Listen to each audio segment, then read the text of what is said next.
kulanti wanaagsan khiyaarta nala socota meel kasta oo aad dunida ka joogtaan jimco wanaagsan ayaan idin leeyahay waa 27ka maarso sanadka 2026 tibinta caawa iyo barnaamijka faaqidaada wararka gobolka bariga dhaxana waxaa kamid ah xiisadu meel adag ayay gaartay waxaanay u muuqataa markan in aad ay u kala safanayaan wadamadii kala duwanaa ee dagaalka gobolka bariga dhexe isku haystay Trump waxa uu wajahayaa mid kamid ah dhalacayntii ugu kululeyd oo uga imaanaysa saaxiibadiisa NATO marka la fiiriyo hogaamiyaha guud ee wadanka Jarmalku waxa uu leeyahay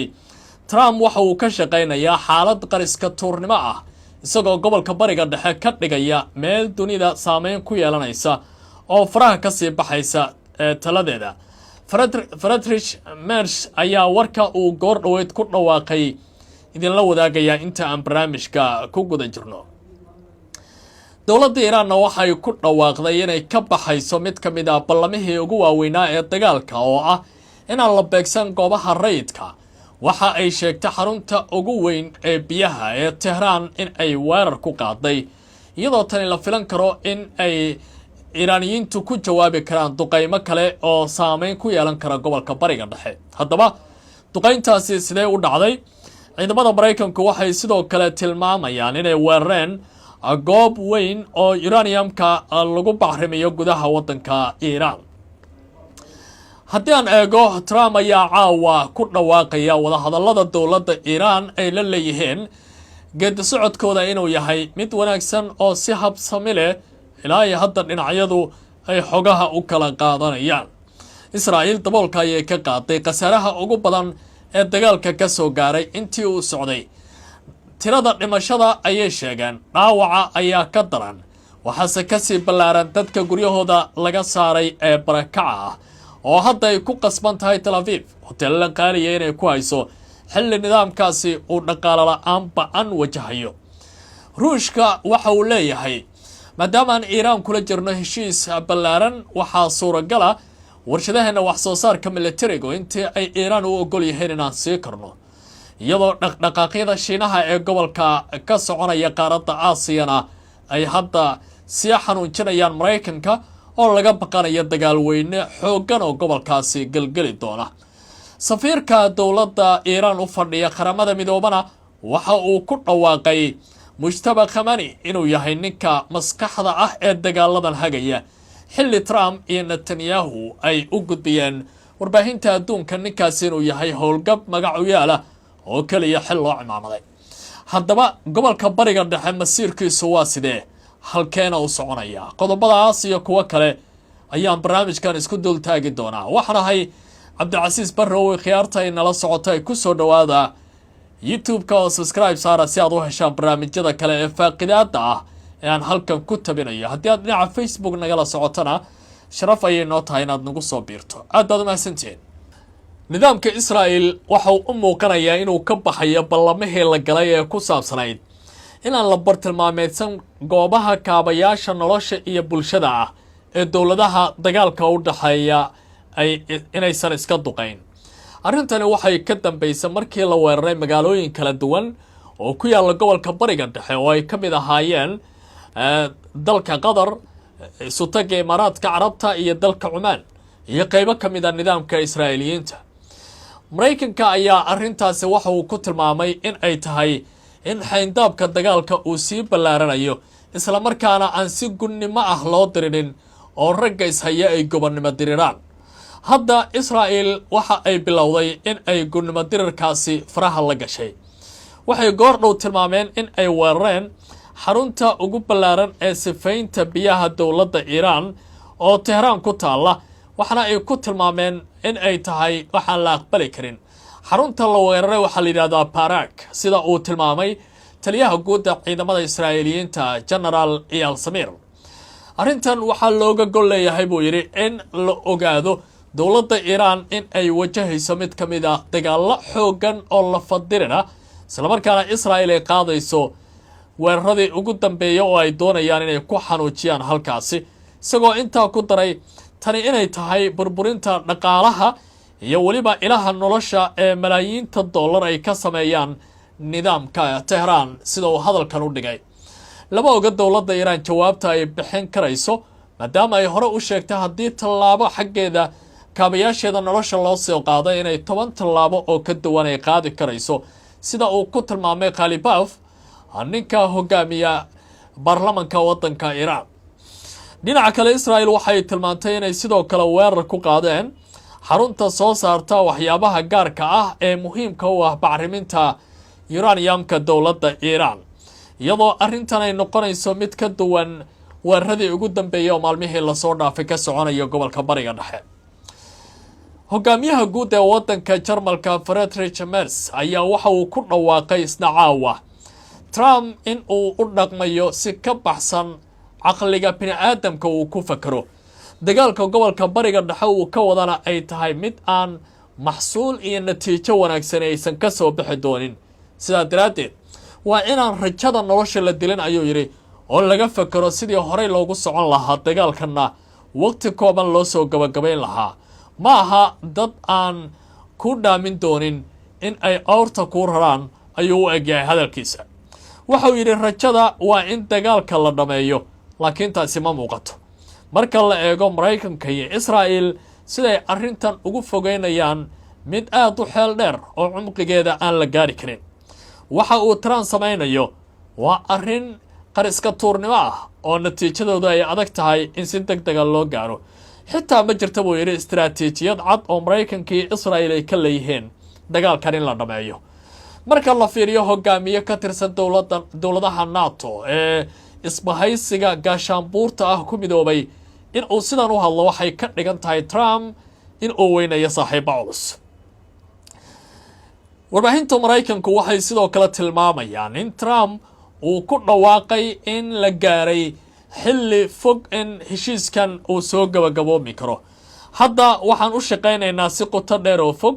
Mareykankana ujeedadiisa ugu weyn waa dagaalka in la soo gabagabeeyo ayuu Trump hadalkiisa ku yiri. dowladda Iiraan waxa ay leedahay Mujtaba Ali Khamenei ayatullaahiga ugu sarreeya waddankaasi waa mid badqaba oo wanaagsan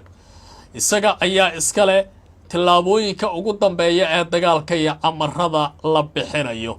sidaa daraadeed Mareykanka iyo Israel waxyaabaha ay dhoodhoobeen oo ay rabaan afkaaraha inay ku dhalan rogaan ma aha kuwa soconaya ayaa la leeyahay danjiraha qaramada midooba u fadhiya dowladda Iiraan ayaa la hadlay wariyaasha oo la yiraahdo Ali Buhayrani waxna uu leeyahay ninkan Mujtaba waa nabad qabaa isaga ayaa hagaya dalka Iiraan isaga ayaa iskale hogaaminta ugu sarreysa isaga ayaa ciidamada howlgelinaya dhaqdhaqaaqa ugu dambeeya iyo waliba xalka gaarista tallaabooyinka adagna cidda iskale waa isaga waliba hilaalada kacaanka cid kale kama amar qaataane isaga ayaa go'aanada siinaya ayuu yiri waxa uu hadalkan sii biritaaraya mid uu hore u sheegay danjire Ismaaciil Baqaa'i afhayeenka wasaaradda amuraha dibadda ee dowladda Iiraan tan iyo wixii ka dambeeyay markii Ali Khamenei la dilay saadaashiisu inuu isaga iman kara ay ahayd taas oo Mareykanka iyo Israel ba ku noqotay wadna qabad ay ku shaqeyn waayeen kuna tilmaameen in ay tani tahay qariska tuurnimo kale oo dowladda Iiraan ay ku dhawaaqday. Israel markii ugu horeysay waxay banaanka keentay qasaaraha ka soo gaaray dagaalka waxay yiraahdeen 22 qof ayaa dhimatay 5,000 oo qof ka badanna waa dhaawacmeen dad kumanaanana guryahooda ayay ka carareen waliba magaalooyin istiraatiiji ah oo Falastiiniyiinta looga habsaday ayaa la leeyahay iminka waa haawanayaan oo inta badanba dadka Israa'iiliyiinta ah waa laga saaray maxadka daraasaadka sare ee amniga Israel ayaa waxa uu leeyahay dowladda Iiraan waxay adeegsatay 5,000 iyo anilaada 550 gantaal iyo 765 diyaaradood oo aan duuliye lahayn in nidaamkaasi ay ku garaacaan in ka badan 4,800 oo qof ayaa laga daadgureeyay guryahooda Tel Aviv oo kaliya 1,515 qof ayaa laga raacday oo halkaasi isaga tagay magaalada cimbaarista nuclearka ay ku hayaan Dimona la yiraahdo ay magaca ka bedeleen 975 qof ayaa ka cararay halka la yiraahdo Caraad 600 oo qof ayaa ka carartay halka magaalada la yiraahdo Beershebana 505 qof ay isaga carareen deegaanada kale ee dadka laga daadgureeyay waxaa ka mid ah Beit Shemesh, Prague iyo waliba halka la yiraahdo Ramla oo ay ku sugnaayeen dad aad u fara badan oo ay Israel wax soo saarkooda nolosha ay ka heli jireen isla markaana ganacsiyo waaweyn lahaa. dadkan waxaa lagu hayaa hoteello qaaliya oo ku yaala magaalada Eilat ee xeebta ku taala ee dhinaca Urdun soo xigta iyadoo lagala baqanayo dhibaatooyin duqeymo ah. dhinaca kale waxaa la sheegay 5492 qof in ay ku dhaawacmeen dagaaladii ugu dambeeyay. Israel waxay wajahaysaa mid ka mid ah dagaaladii ugu la yaabka badnaa oo ay galeen tan iyo markii loo xoogay dhulka Falastiiniyiinta. iyadoo arrimahaasi ay taagan yihiin, warbaahinta waaweyn ee Mareykanku waxay leeyihiin Israel waxa ay raad guraysaa dowladda Mareykanka. ujeedaduna waxay tahay in aan la gaarin haba yaraatee wax heshiisa. majalada Axios ayaa xiganaysa iyadoo la hadlaysay mas'uuliyiin kala duwan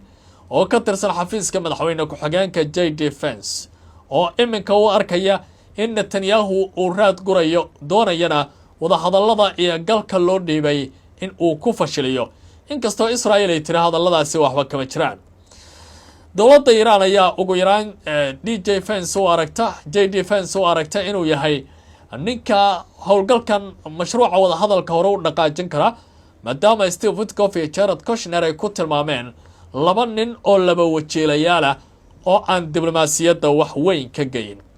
ninkan dowladda Iran sababaha ay u aaminaysa waxaa ka mid ah intii dagaaladu aysan bilaaban waxa uu horey u dhaliili jiray tallaabooyinka Israel ay qaadayaan iyo waliba barnaamijyada ay keenayaan ee ah dowladda Iran in la weerari karo, isagoo u arkaya xogtaasi inay tahay mid dhalanteeda oo la doonayo Mareykanka in lugaha loo geliyo xaalad uusan ka bixi karin.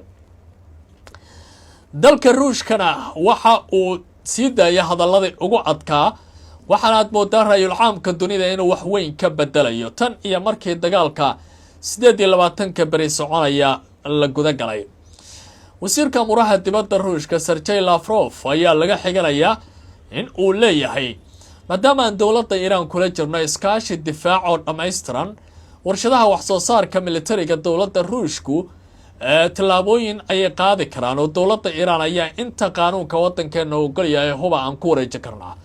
tan oo ka dhigan in Mareykanka lagu dhig bixin doono haddii dagaal uu la galo dowladda Iran, isla markaana dagaalkaasi uu isu bedelo tan lugta oo maalmihii ugu dambaysa dowladda Ruushku ay ka digayeen.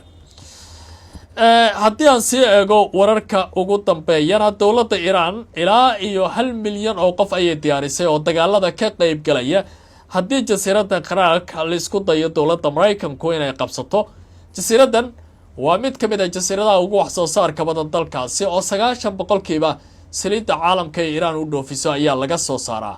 waxaana suuragal ah ciidamada guutada 82aad halkaasi inay yimaadaan oo ay howlgal sameeyaan. Iran waxay leedahay tani waa istiraatiijiyadda ismidaaminta oo dhaay la kala dhami maayo oo ninba markiisa ayuu ka ban doonaa dacarta iyo qaraarka dagaalka. akhyaarey aad baad u mahadsantihiin. qaybtan intaas ayaan ku gabagabeynayaa. si aad macluumaad iyo warar kale aad u heshaan tabinta jimcada caawa waan sii wadayaa ee halkan indhaha ku hay. nabadgelo.